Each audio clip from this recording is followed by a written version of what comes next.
अब हमने पढ़ना है कि केसी का यूनिट क्या होता है। आपको ये तो पता है ना, कॉन्सेंट्रेशन जो भी होती है, कंसंट्रेशन, उसका यूनिट होता है, मतलब इक्विलिब्रियम इक्वेशन में मोल डॉट डीएम माइनस क्यूब। सही है। अब सबसे पहले इसमें लिखा है एट इक्विलिब्रियम। इक्विलिब्रियम में क्या होता है, रेट ऑफ फॉरवर्ड डायरेक्शन हो जाता है, रेट ऑफ बैकवर्ड डायरेक्शन, ये तो इक्विलिब्रियम की डेफिनेशन है। सही है। अब जब इसमें पढ़ते हैं कि जब ना इक्वल नंबर ऑफ मोल्स होते हैं किसी भी इक्वेशन की दोनों साइड्स में, और जब भी ऐसा होता है ना, तो केसी का कोई भी यूनिट नहीं होता, क्योंकि केसी जो होती है ना, एक्सप्रेशन को यूज़ करती है और उसे कैंसिल कर देती है। अब इसको पढ़ते हैं ये कैसे होता है। अब इसको समझाता हूँ। भाई देखिए, नंबर ऑफ मोल्स क्या होता है। जैसे H2 लिखा हुआ है, तो इसका नंबर ऑफ मोल्स कितना है, इसका नंबर ऑफ मोल है 1। क्यों, यहाँ कुछ भी नहीं लिखा हुआ तो 1 लिखा हुआ है, 1 मल्टीप्लाई हो रहा है। अब जैसे ये लिखा हुआ है यहाँ पे 2H2, तो इसके नंबर ऑफ मोल्स कितने हैं, 2। यहाँ लिखा हुआ है 3NH3, इसके नंबर ऑफ मोल्स कितने हैं, 3। यहाँ लिखा हुआ है CO2, इसके नंबर ऑफ मोल्स कितने होंगे, भाई यहाँ कुछ नहीं लिखा तो 1। सही है। अब यहाँ पे 4 और O2 लिखा है, तो इसके नंबर ऑफ मोल्स कितने हैं, 4।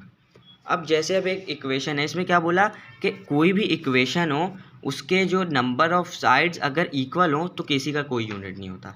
कैसे, अब देखते हैं। सबसे पहले इसकी इक्वेशन, इसकी नंबर ऑफ मोल्स इक्वल है या नहीं। भाई यहाँ कितना नंबर ऑफ मोल है, 1। यहाँ कितना नंबर ऑफ मोल है, 1। यहाँ कितना नंबर ऑफ मोल है, 1।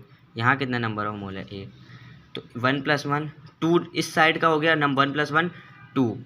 तो इसकी कितनी हो गई, 2 नंबर ऑफ मोल्स हो गए इस तरफ की इक्वेशन की। इसकी कितनी हो गए, 1 + 1 2, यानी इस इक्वेशन के नंबर ऑफ मोल इक्वल हैं। इतना तो पता चल गया। अब केसी का फॉर्मूला लगाते हैं। भाई केसी का फॉर्मूला क्या होता है, केसी का फॉर्मूला यही होता था ना कि C D D A और B। अब ये जो C होता है ना, यही बेसिकली नंबर ऑफ मोल्स होता है। जैसे अगर ये लिखा है 3H2, तो इसमें से ये जो होगा, ये क्या नाम है, कैपिटल A होगा, और ये जो होगा ये स्मॉल a होगा। सही है। इसमें से अब जैसे ये कोई भी नंबर हो सकता है, जैसे 4 और 2। अब A की एग्जांपल ली, अब B की एग्जांपल लेके दिखाता हूँ। तो ये क्या होगा, ये होगा B, और ये क्या होगा, ये स्मॉल b। अब इसी फॉर्मूले में ये वैल्यू डाल देते हैं। सबसे पहले क्या है, CD यहाँ पे क्या है, ABCD। तो CD क्या है, सबसे पहले ये कैपिटल C ले लें, तो कैपिटल C इधर लिख लिया। अब क्या लिखते हैं, जो भी क्या नाम है इसका इधर होता था, उसको इधर पावर में डाल देते थे, इसको इधर पावर में डाल देते। अब यहाँ तो 1 है, अब 1 को जाहिर नहीं करते, क्योंकि कोई भी नंबर लिख के उसकी 1 पावर होती है। अब उसके बाद क्या है, D लिख दिया, ABCD, D लिख दिया। अब इधर भी क्या है, 1 है, तो 1 की पावर को जाहिर नहीं करते। अब उसके बाद क्या है, A क्या है, CO2 लिख दिया। 1 लिखा है, 1 की पावर जाहिर नहीं करते, लिखते नहीं है, क्योंकि कहीं भी कुछ नहीं लिखा हो तो 1 लिखा हुआ है, इसका मतलब B, तो B है, ये B लिख दिया ऐसे ही। अब ये क्या होता है भाई, ये स्क्वायर ब्रैकेट का मतलब ही कॉन्सेंट्रेशन होता है। अब हमें यूनिट निकालना है ना केसी का, तो इस चीज़ों को, इस वैल्यू को यूनिट्स में कर देते हैं। अब इनकी वैल्यू को यूनिट्स में कर दिया। कॉन्सेंट्रेशन का क्या यूनिट होता है, मोल पर DM³ या मोल DM³ -3 मोल। इसका भी, ये भी कॉन्सेंट्रेशन है, मोल डॉट DM³, मोल डॉट DM -3। ये भी कॉन्सेंट्रेशन है, मोल DM -3। ये भी कॉन्सेंट्रेशन है, मोल डॉट DM³। अब ये यूनिट में आ गया, तो अब जो भी यूनिट इसका निकलेगा वो केसी का निकलेगा। अब ये मोल डॉट क्यूम है, ये मोल डॉट क्यूम है, ये सेम वैल्यू, ये कैंसिल हो गई। ये मोल डॉट क्यूम है, ये मोल डॉट की सेम वैल्यू कैंसिल हो गई, कोई भी यूनिट नहीं बचा। तो जब ही केसी का नो यूनिट है, कब, जब भी नंबर ऑफ मोल्स की वैल्यू रिएक्शन में इक्वल होगी। अब इसकी है दूसरी एक और कंडीशन, वो कंडीशन ये लिखी हुई, for reactions when the number of moles of reactants and products are not equal, KC has a unit. एक कोई ना कोई यूनिट होता है। अब समझते हैं भाई, जब भी नंबर ऑफ मोल्स इक्वल नहीं हो, तो फिर एक होगा यूनिट। अब सबसे पहले देखते हैं नंबर ऑफ मोल्स क्या, जहाँ ये भी लिखा है, इधर लिखा है, यहाँ क्या लिखा है, 1, जहाँ कुछ नहीं होता वहाँ 1, यहाँ क्या लिखा है, 3। तो इस साइड की नंबर ऑफ मोल्स क्या हो गए, 4, 3 + 1 4। इधर क्या लिखा है, 2। इधर तो कुछ है ही नहीं, तो बस इधर के छोड़ें, क्योंकि इधर तो कोई केमिकल ही नहीं है ना भाई, यही निकल रहा है। तो 2, तो इधर के कितने हो गए, 2। इधर 4 है, इधर 2 है, इक्वल नहीं है, मतलब इसका कोई यूनिट होगा। तो हमारा फॉर्मूला क्या होता है, CD। C क्या लिखा हुआ है, ABC, C ये है, तो NH3 आ गया, C के ऊपर C, जो भी नंबर ऑफ मोल्स होता है, जो भी नंबर ऑफ मोल्स होता है, ये देखें जैसे ये इधर लिखा है, ये नंबर ऑफ मोल्स है, ये बी है, इसको पावर में ले जाते हैं, ये एक स्मॉल बी है सॉरी, इसको पावर में ले जाते हैं। जैसे 2H2 लिखा हुआ है, इसकी कॉन्सेंट्रेशन कैसे निकालेंगे, H2 जो भी ये है उसको इधर जो भी लिखा है नंबर ऑफ मोल उसको पावर में ले जाते हैं। तो इधर क्या लिखा है, इधर NH3 लिखा, जो भी इधर लिखा है नंबर ऑफ मोल उसे पावर में ले गए, उसे पावर में ले गए। अब ले गए पावर में, अब उसके बाद क्या है डी, भाई डी तो यहाँ पे है ही नहीं, रिएक्शन इधर नहीं है, तो आगे चलते हैं। उसके बाद ए लिखा हुआ है यहाँ पे N2 लिख दिया, यहाँ लिखा है 1 को जाहिर नहीं करते, हमने पिछली कंडीशन में नहीं किया था। अब अगला है H2 लिख दिया, यहाँ है 3 लिख दिया, सही है, क्योंकि इधर लिख देते हैं। अब इनकी एक वो लिख देते हैं, भाई कंसंट्रेशन का यूनिट क्या होता है, मोल डॉट TM³ माइनस T, लेकिन यहाँ 2 भी तो है ना, तो 2 भी लिखना पड़ेगा साथ। अब यहाँ पे मोल डॉट क्यूब, यहाँ पे 1 है, 1 को जाहिर नहीं करते, यहाँ है मोल डॉट DM³, यहाँ पे 3 है, तो 3 तो लिखना ज़रूरी है ना।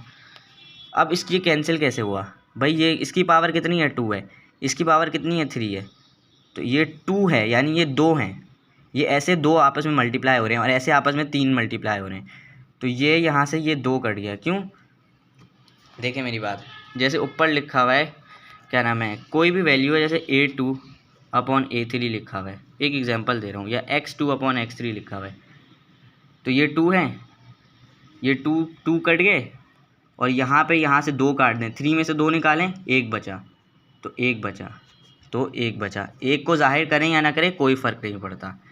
अब इधर है 1, इधर भी है 1, ये आपस में मल्टीप्लाई हो रहे हैं, सेम अंदर है ब्रैकेट के अंदर, आपस में मल्टीप्लाई हो रहे हैं, तो ये कितना हो जाएगा 2।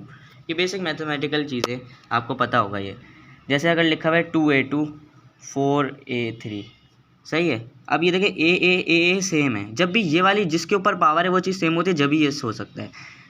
2 निकाला, अब अगर यहाँ 2 होता तो ये तो पूरा कैंसिल हो जाता है, A2 से A2 कैंसिल हो जाता, लेकिन यहाँ 3 है, तो 2 कटा, 3 में से 2 निकाला, 1 बचा, 1 को जाहिर करें या ना करें कोई बात नहीं है, तो यहाँ पे क्या बचा, ये जब 2 कट गया तो यहाँ पे तो एक भी पावर नहीं बची, यहाँ पे तो 3 कट के 1 आया ना, तो ये पूरा A2 कट गया और यहाँ पे बचा सिर्फ A1 को क्या लिख सकते हैं A, तो इसका आंसर क्या आएगा 2/4A।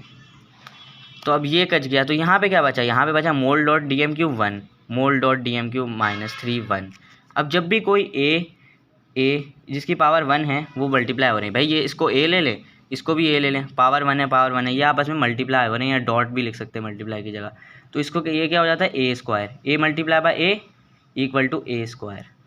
1 पावर लिखे या नहीं लिखे उसकी पावर नहीं बनती, उसका मतलब वो उसका A की पावर लिखे या नहीं लिखे उससे फ़र्क नहीं पड़ता, मतलब 1 पावर लिखे या नहीं लिखे उससे फ़र्क नहीं पड़ता। अब इन दोनों को मल्टीप्लाई कर देंगे, बन गया 2 1/मोल डॉट DM³।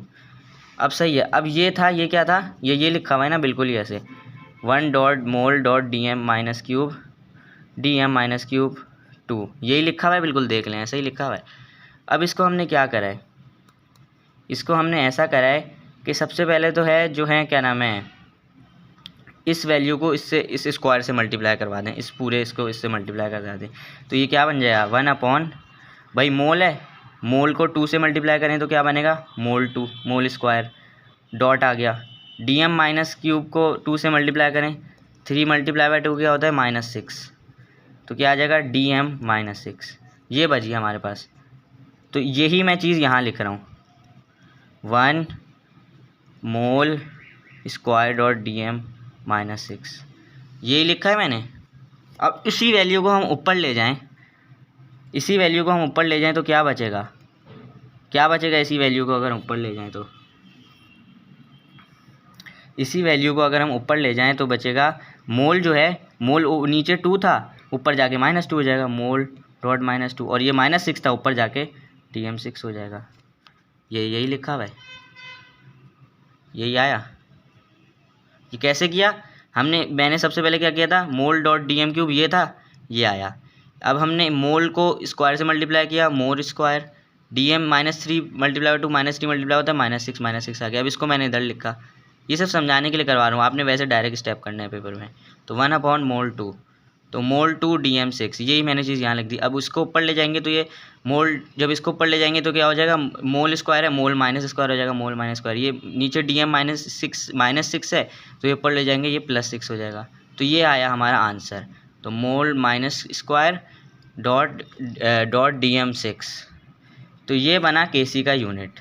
जब हमारा क्या था, जब भी मोल्स इक्वल नहीं होंगे तो कोई ना कोई यूनिट आएगा। ज़रूरी नहीं है ये यूनिट आए, अगर यहाँ 4 होता तो यूनिट में फ़र्क आ जाता ना, अगर यहाँ 6 हो जाता तो यूनिट में फ़र्क आ जाता। लेकिन जब भी क्या नाम है मोल्स इक्वल नहीं होंगे कोई ना कोई यूनिट आएगा, ज़रूरी नहीं है ये आए, कोई ना कोई यूनिट आएगा, ये एग्जाम्पल है। और जब भी मोल्स इक्वल होंगे तो कोई भी यूनिट नहीं आएगा। तो इस सवाल में बस यही था, कोई भी कन्फ्यूजन हो तो पूछ लेगा।